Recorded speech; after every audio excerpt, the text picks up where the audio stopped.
wanti hundumtuu haasa'ameera. Silaa yoo haasa'aa oolles beektaa yeroonis nuun ga'u wanti garaa nama gubu hedduu jira. Erga Lammaa fi Abiyyi aangoo kana qabatanii ijoollee Oromooti miti. Oromummaan kun beektaa daabboo miti, abbaan fedhe sittiin gurguru, abbaan fedhe sirraan fudhatu. Oromummaan dhiiga. Wallagga keessatti nama 700 ol jiru Oromoo. Gujiif Boorana keessatti illee akkasi. Saba biraa dhumeen dhageenya beektaa. Qaama hidhate lamatu jira. Tokko waraana mootummaati. Tokko immoo ijoollee Oromoo maqaa qabsoo bilisummaa Oromootiin ibidda baattee caakkaa keessa deemtu. Kana jidduutti kan dhumu Oromoodha. Oromoo qulqulluu Wallagga keessatti. Maal godhe? Cubbuun inni hojjete hin jiru. Yoo baay'ate ijoollee laga jirtu sana mararfata ta'a.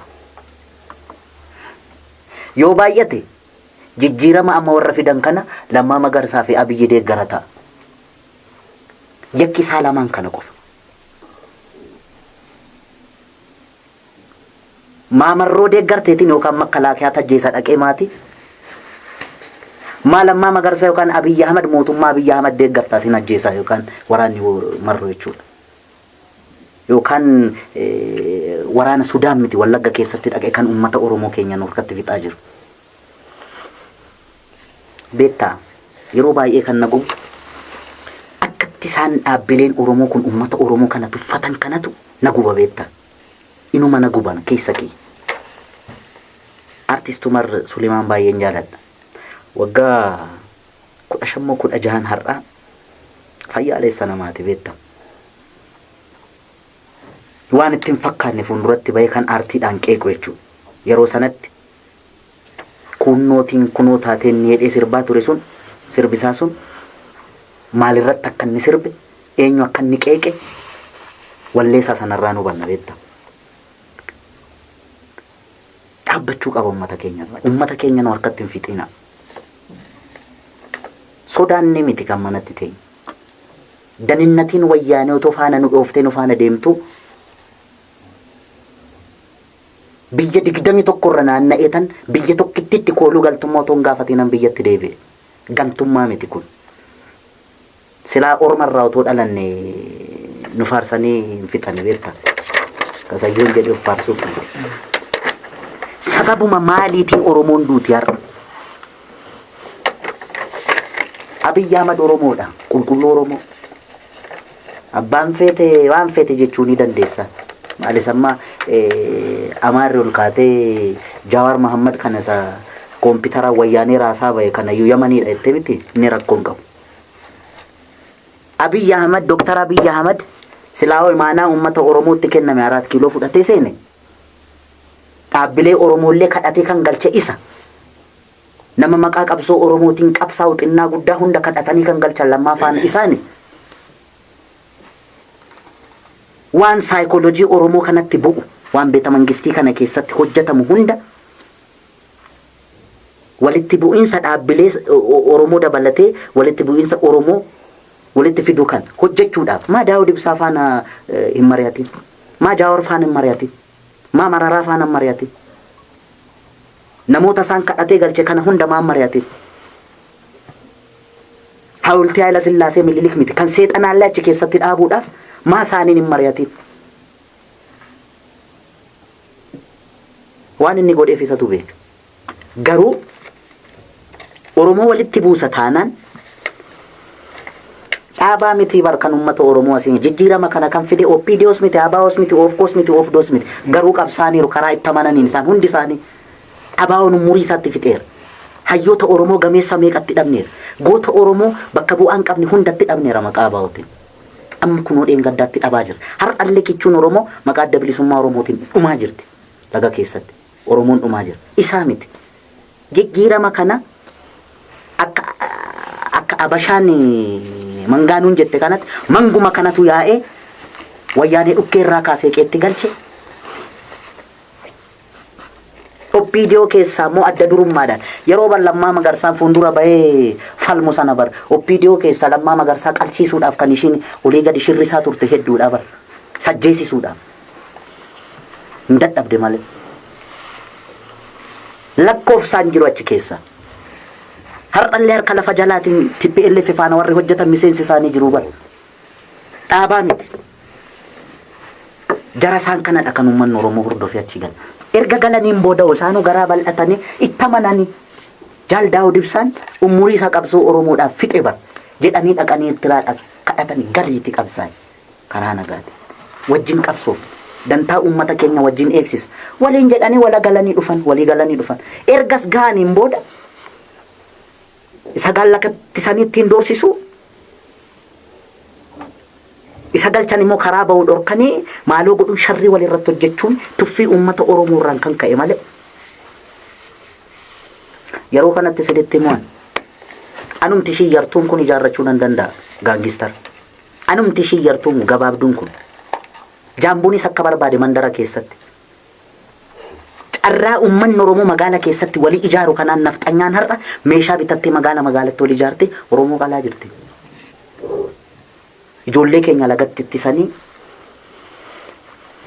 waraana ficcisiisu jidduutti uummata Oromoo fixu kana dhaabsisuu dadhabani miti dantaa sabaa wanti jedhamu soba kasayyoon jedhe hin sobdi dantaa saba ofii dursuu yoo barbaadame kan garaa kee garaatti qabatte sababa kiyyaan uummanni Oromoo hin gaaga'amin hin beelayin hin du'in qeerraan godaaniin jetteetu gad of cabsitee dhugaa kee qabattee walii abboomamta kan isaan wal tuffataniin uummanni keenya dhumaa jira. By the way ji'a jaan booda waa lamatu jira dhugumatti parsanaalii ani naman filannoon haqaa hin jiru sin jedhu jejjannoo sanarra hin jiru nama keessa kiyyatti. Korojoon hinatamu I am not that sure. Sure miti. Kan qalbiin kiyya sodaattu qawweedhaan walitti yaa'uunsaan uummanni kun. Yoo dhugumatti biyyattii kana keessatti Oromoon firan qabu jedheera yeroo baay'ee. Akka arjummaa isaatti akka garaa laafummaa isaatti firan qabu. Hunduu kan isa nyaachuuf hamuummatudha. Yoo karaa nagaa milkaa'uu baate warri kanaan dura nu nyaachuu mi'eeffatan kun warri kanaan dura nu qoqqoodanii nu bubbuluu baran kun ammallee maanguddoonni aangoo gadhiisanii Maqaleetti galanii achi taa'anii waanuma wuskii dhugaa oolan qofa namatti fakkaataa warra waggaa 17 bar dargii mormina jedhanii daggala bahanii dhaaba meeqa gowwoomsanii dhufanii waggaa 27 aangoorra turan. Aangoorra gaafa turan waan saammatan sanaan hin ijaarratu bar waraan. Dhugumatti amma Oromoo waraana ijaarrateera. Ijoolleen keenya daggala jirtu amma. Dhugumatti. Humna Oromoo difendi godhu qabu. Oromoon har'as ripheetuma lola. Sababa eenyuti kun? Sababuma tuffii uummata Oromoo irraa qabdu dhaabbilee Oromoo irraan kan ka'edha. Silaa Oromootu qawwee walii bitee magaalaa keessatti walii ijaare ulaa ishii keessannaa ishiin baatu gaaddidduu ishii irra dhaabbachuu qaba ture. Maal godhanga? Daggalatti ittisanii ittiin doorsisuu fi ittiin loluun gargarii bari. Kan keessa kiyya na gubuukan ittiin doorsisuu fi ittiin loluun gargar. Adaamaa keessatti waan ta'e argiteettate. Okay? Kanaaf akkuma sayyoon jedhe gadi baanee profeshinii keenya waa jechuu egaa yoo namni nuu himuu baatee waan callisneef ka sodaatti lakkaa'ee nu qeeqa ta'e inumaayyuu warra kaleessa hidhaa turree hidhaatti dhufee nu gaafachuu sodaatutu warra bargoota. Warra harka nu qabachuu sodaatutu har'a abbaa mirgaatii bar. Innuu onnee horateeraa bar. Akkamitti onnee sana dhabna? Na amani margaa. Na amani. Oromoon yoo nyaatame dhaabbilee Oromoon nyaachisa. Gaafan qalbii kiyyattim Lammaa fi Abiyyi wal dhaban gaafa jedhan lakki istiraateejii fi Hacaaluu malee kun dhugaa mitee dheetan ofitti hima. Ofitti muufani. Maaliif jennaan waa'ee dhimma Oromoo irratti isaan wal mo'anii Abiyyi yoo Lammaadhaaf hin mo'amin, Lammaan Abiyyiif yoo hin mo'amin namni ganda malee dhalatee hin jiru. Namni naannoo malee dhalatee hin jiru. Namni balbala malee dhalatee hin jiru. Namni gosa malee dhalatee hin jiru. Oromoon gosatti galti. Oromoon gandatti galti, Oromoon naannootti galti. Gaaf sana gabaabaa wal dhoowwita gaamu. Calqaba Wallagga keessatti kan Oromoon du'e Oromoo harkatti. Amma jalduuf meettaa qaqqabeera. Trust me. Gaaf sana roorroo walirraa dhoowwuudhaaf hundushii gaangistara ijaarratti. Walitti namni ta'a jechuudha. Dantaa Oromoodhaaf yaaduun kana nan dhabeem. Interviidhuma amma nu goote irraa ka'anii sayyoo irraa ka'e aboo namni Zarihuun Wadaajotti dubbatu hamilee qabuyyuu yeroo kanatti barna dinqaa bara. Maaltu ta'e beektaa Ambootti? Warra dabballee wayyaanee taate oppiidiyoon ergattu Amboo keessatti yoo ilmaan ishee baqattee waddeessatti yookaan ilfatatti galte abbaa fi haadha reebsisaa bayetu har'a nabaa'oo shaneeti jedhetu daba baasaan ta'e. Gantuu siin jedhaa bara. Ijoollee waggaa 8 fi waggaa 10 qaallittii keessatti gubachaa baatetu har'a diina inni goota. Waan akkasii faasi qunnama. Sookee rakkoon qabuun inni rakkoon fidu. Daandii wal dhoowwuun kun bar salphaadha. Namni dantaa saba Oromoof yaadu garuu waan ulfaatu tokko hojjeta. Wanti ulfaatu maali? Mu'amu. Walii mu'amu. Walii mu'amu. Silaa uummata Oromoo kanatu sakaanis dhiibee 4 kiiloo galche, sakaanis alaa galche. Fedhii uummata isaan 4 kiilootti galcheef isaan biyyatti deebise kana kuni jechuun maal seete beekta? Warri 4 kiiloo galan kun yookaan warra jijjiirama kana keessatti viidiyoo keessaa baanee adda durummaadhaan qabsaan kun anaaf warra Taaddasaa Birruuti. Dirqama du'uun qaban isaan faarsuudhaaf. Lammaa Magarsaan ajjeefamuu qaba. TPLF ajjeesuu ni qabdi. Abiyyi Shimallis Taakkala Uumaa kan ajjeesuu ni qabdi. Nuti isaanis isaan faarsuudhaaf. By the way ani yeroo artistoota Oromoo walitti qaban sana Lammaaf Abiyyi yaadattu taanaan kun ejjannoo goote. Silaa jechuun qabsoo isaan gaggeessan sanatti sarpiraayiziin ta'e maaliif oppiidiyoo keessaa namni bayeetuma Digiree fuuldura TPLF fuuldura dhaabbatee sabbaa keetii jedha kan jedhu yaadeeyyuu hin beeku beektaa. Ayyeenani bakka antinechaa ture. Gadi bayee noo jedhe Lamma. Har'uma gadi bayee Lammaan otoo Oromoo gane yookaan gandatti galee namni kireediitii isaa dhoowwu hin jiru. Homaa fiduu hin dandeessu. Gootummaan innaa sana raawwate dhaloota 2, 3, 4 ka'a. Jaalleewwan isaa dabalatee jechuudha. Siigalee silaa nama lubbuudhaan jiru faarsuun sodaadha malee hin jedheen. Silaa sinan faarsan jedhe. Nuti Waaqoo Guutuu fa'aa Taaddasaa Birruu fa'aa kan jennu waan gaarii yeroo lubbuudhaan jiran raawwatan sana hojjetan sana deebisanii hin balleessan waan ta'eef isaan faarsinaa. Lubbuudhaan jirtu taana nama lubbuudhaan jiru nan shakkan jedhe maaliif jennaan waan boru ta'uun beekamu. Argite taamitire Bahar Daaritti Dr. Abiyyi kan akka taabotaatti baanii warra deemaa turan kanatu Dr. Abiyyi akkas gochaa jira. Oromoo dabalatee jechuudha. Ammas dabalee naasa. Ani bargaafan qubatti qabee Lammaa fi Abiyyi nurraa dhoowwaa yookaan qeerrottanii yagaafan jedhe bar saree gurraacha natti qalanin.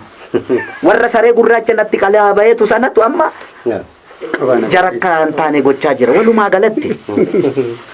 galatti wanti ulfaatu ebelu kana, ebelu sana, ebelu gantuudha, ebelu hattuudha, ebelu maaloodha, ebelu bitamtuudha. Waliin jechuu kana waggaa 50 hin baafne.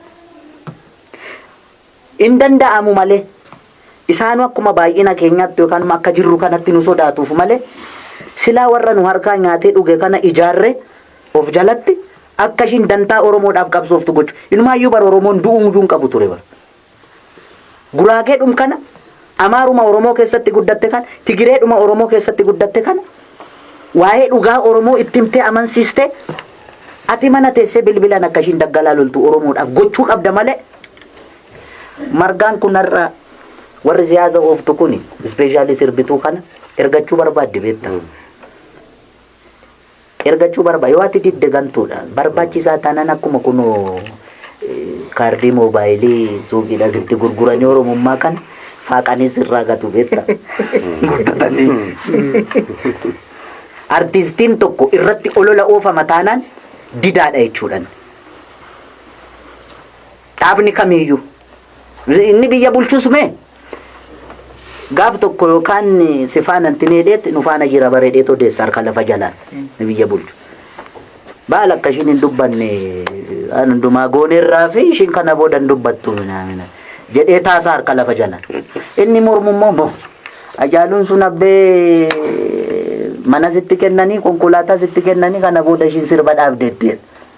Inni immoo qabsaadha iddoo kanatti bakkaanne tinii godhate ni dheeratuuf dhedheeressa beektaa. Inni biyya bulchus immoo kan olola kan undergroundii oofu Oromoo bakka of buuseet of laalalaan. Inni mormus immoo Oromoodhaaf qabsaa dhugaa Oromoodhaaf qabsaa jidduutti immoo caaluun barbaadu yookaan margaan barbaadu. Ammuma kana margaan gaazuudhaan inni maqaa ishiitu Oromoodha malee miti ni dabar Oromoo miti siin jedhu. Akka waan Oromoodhaaf yaade warra ajjeesee Oromoo keessa nama hir'ise wayyaa bar nama dhaabbiidhaan Dr. Abiyyi kana waan inni godhu jaalachuu dhiisuu dandeessa. Deeggaruu dhiisuu dandeessa mirga keeti. Suuraa Haayila Sillaaseef Minilik maa beeta mangistii keessa kaa'e na dabbaruu danda'a mirga kooti man itti namanne. Abiyyi Oromoo miti jechuun garuu inni an Oromoodha utuma jedhuu bara. An Oromoodha jedhee otoo himatu inni Oromoo miti yoo jetteeni lakkoofsa Oromoo miiliyoona 50 keessa nama tokko hir'iste jechuudha. Akkamitti Oromoof qabsaa'aa taatari? Nama kana lakkatu Oromoo taatee sirraan eegamu. Wanti kun bar nama dallansiisa. Maalirraa kaatee kana gooteettaan? Wanti sarraa eegamus ani barri jara kana nas kaa'e istiraateejiidhaaf ta'uu danda'a. Waan innis otoo sitti himin kana gochuun qabu. Ana otoo natti himin kana gochuun qabdu na dabbareera. Selaawan sin abdadha. Maa kana goote mii natti himee. Waanuma na fayyadu natti himi. Jettee isa gaafattee yoo inni ignoorsi godhellee dhimmati Oromummaa irraa fudhattuuf maali? Kanaaf keessattuu dhaabbileen Oromoo itti gaafatamummaa qabu. Oromoo qoqqooduu keessatti qooda olaanaa warri qabdu dhaaba Oromoo keessa warra hooggantoota. Ela abaa'oome dabballeen tokko too dhufee waa'ee akeekaaf kaayyoo adda bilisummaa Oromoo natti himeen Amboo Jibaatiin Nameechaa fuulduratti sa'aatii 2 waraabame televezyiiniin Itoophiyaa poolisiin piroogiraamii keessatti waraanni maaloo ta'ee leenjisanii ba'an ijoollee bar amma geggeenya. Abaa'oon utoo nu leenjisaa inni leenjiidhaaf nu fudhatu bar. Waggaa 16 waggaa 17 minaamin nurra hin jiru qaamni nafti. Achumatti nu guddifata malee qeetti. Televezyiinii Itoophiyaatiin olola ooftee karjallee amboo seennee gaashan gaajaa dhugnee baan. Okay? Eenyutu innaa sana nurratti qaxaqqaxaa ture karjallee keessatti Tigiree faana nu tumsiisee nu galchaa ture. Hin beekamu. Hardhallee sanuma. Kanaaf